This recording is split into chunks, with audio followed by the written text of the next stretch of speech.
Hello and welcome back to my channel. তো আজকে তোমাদের সাথে শেয়ার করবো হচ্ছে রথযাত্রার সেকেন্ড পার্টটা। আমরা অনেকখানি রথের সাথে হেঁটেছিলাম, তো আসার সময় আমাদের প্রচুর গরম লেগে গেছিলো বলে একটুখানি কোল্ড ড্রিঙ্কস খেলাম, আর তারপরে চলে এসেছিলাম হচ্ছে মেলাতে। বাট তখনও খুব আলো ছিল বলে মেলাটা বসেনি, আর এখানে আমরা একটুখানি বসে বসে রেস্ট নিচ্ছিলাম। তো একজনকে ভূতে ধরেছিল আর অন্যজনকে অক্ষয় কুমারে।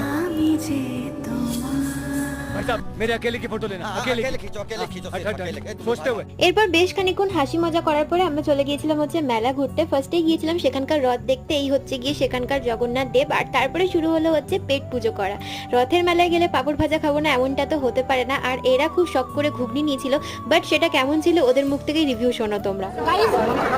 আমরা ঘুগনি খেয়েছি, ঝোলের সাথে ভুল করে 4-5টা মটর খেয়ে নিয়ে দিচ্ছে, মানবতা এখনো বেঁচে আছে।